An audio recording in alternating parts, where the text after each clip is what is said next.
Universal is one of the biggest theme parks in Orlando, and today I'm going to be telling you about the things that you absolutely cannot miss. Rides, food, lands, everything. Hello and welcome back to Life of Soph. I am Soph. I do travel vlogs, chatty vlogs, Disney vlogs, everything. So if you're interested to hear more, make sure you press the subscribe button below. Today I'm talking about the things that you cannot miss at Universal Orlando. Universal Orlando is made up of Universal Studios and Islands of Adventure. They also class the water park Volcano Bay as one of the theme parks, and to be honest, it's possibly my favourite water park that I've ever been to, so I can't really disagree with them on that. And actually I suppose that should be an honourable mention because I haven't mentioned Volcano Bay in my must-dos, but if you have the time to get out of the parks, get in your swimming costume and go to Volcano Bay, then you absolutely have to do it.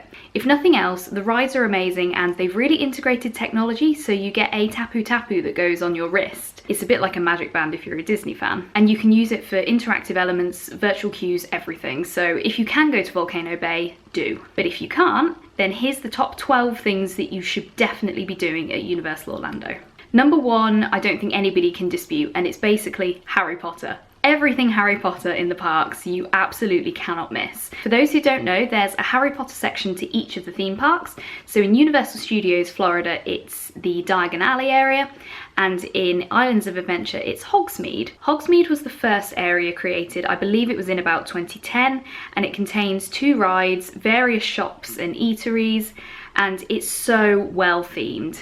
And if you're like me and you love the juxtaposition of being in snowy places in the warm, for example, Blizzard Beach at Disney, then Hogsmeade is an absolute must. It also has, in my opinion, the 2 best rides at any of the Universal parks, which are Harry Potter and the Forbidden Journey, which takes place inside Hogwarts Castle. It's a really difficult ride to explain because it's a mixture of physical sets and screens, and the ride vehicle itself is on like an arm and you twist and turn, and it's really difficult to describe. And the other ride is the recently opened Hagrid's Magical Creatures Motorbike Adventure, which is basically a roller coaster where you have Hagrid's motorbike and the sidecar, which you've seen in the first Harry Potter film and the 7th Harry Potter film, and you basically ride around the grounds, get to see all these crazy creatures.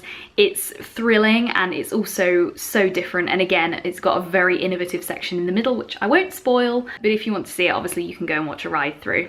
I mentioned about eateries. For me, pumpkin juice is an absolute must. I think it was apple juice mixed with something else and it tasted so good. Butterbeers are too sweet for me, so pumpkin juice is where it's at.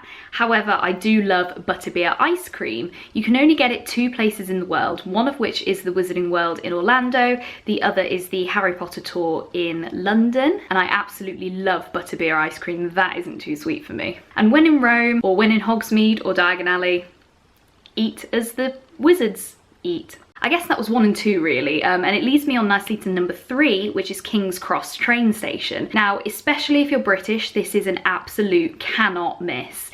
King's Cross at Universal Studios, just outside of Diagon Alley, is a really faithful recreation of a UK train station. There's something quintessentially British about this train station. It might be the fact that the signs say prams rather than strollers, but for me it's just the font of the signs, which sounds really weird, but looking at them it kind of does feel like you're back in London. Not only is the train station itself amazing, but also the experience of getting on the train and going to Hogsmeade or vice versa. And just be aware that you have to have a park hopper ticket in order to be able to go between the parks. Next up, we're stepping away from Harry Potter and we're going to the Revenge of the Mummy ride. Revenge of the Mummy is based at the Universal Studios park. Now, this is definitely something that if you're not a thrill seeker, then maybe stay away from it. But what I love about it is it starts off as a slow dark ride, and I am a sucker for a dark ride. And then all of a sudden it becomes this high-speed roller coaster in the dark, and it's so great. There's this really funny, surprising, crazy part in the middle where you stop and there's a bit of a show scene. I won't spoil it for you because the first time it happened, I was like, what? And then laughing, so it was brilliant. So if you're a fan of thrill rides, definitely ride Revenge of the Mummy. Next up, staying at the Universal Studios park, you absolutely cannot miss the Simpsons area.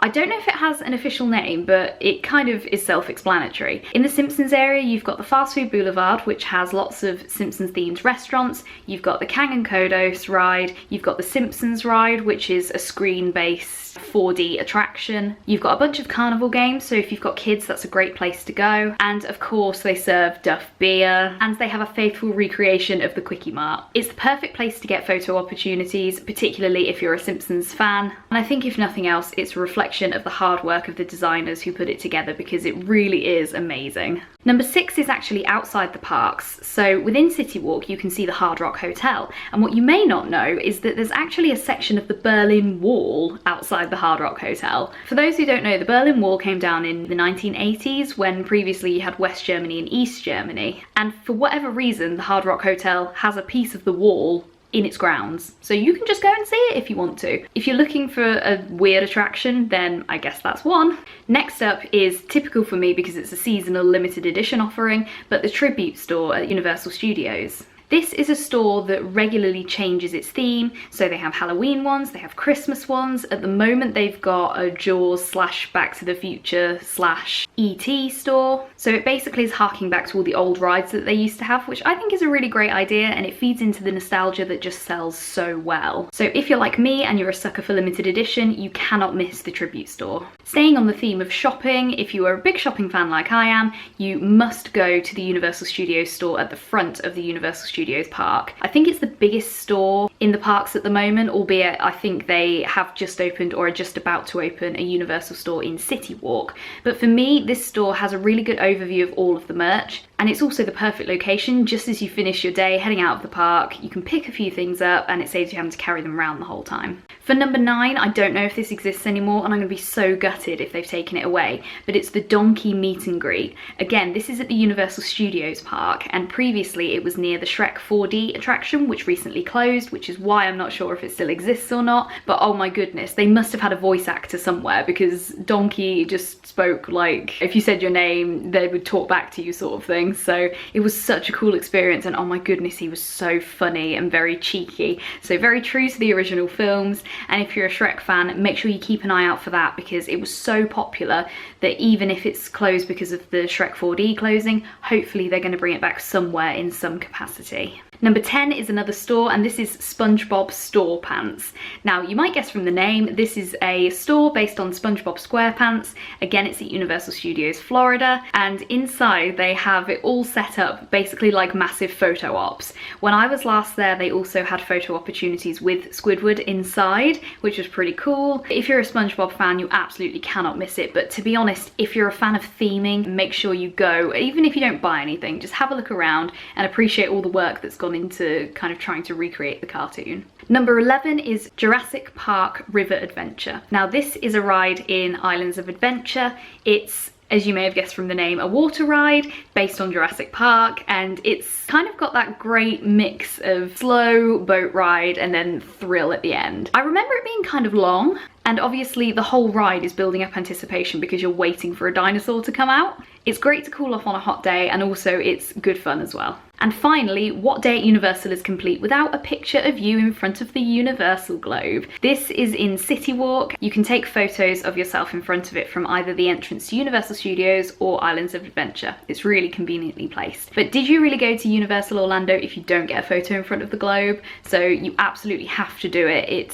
It should be written in Universal law that you must get your photo taken in front of that globe. So those are my 12 must-dos when you go to Universal Orlando. Leave me a comment below and let me know if you think I've missed anything or whether you agree with any of my picks. I should probably add that I'm not a huge thrill seeker, so things like Velocicoaster, the Hulk, Rip Ride Rockit are not me at all, so I couldn't possibly include them on this list, but I'm sure that my sister, who is a massive thrill seeker, will absolutely say that they are must-dos. I have to say, I would love to do Velocicoaster if I had the guts to do it, but I don't, so I haven't. If you liked this video, make sure that you press the like button down below, and for more Universal content, make sure that you press subscribe. I'm going to Universal Orlando next year in 2023, so if you want to see the videos that are coming from there, make sure you press subscribe so that you're the first to know when they come out. And thank you very much for watching, and I will see you in the next one.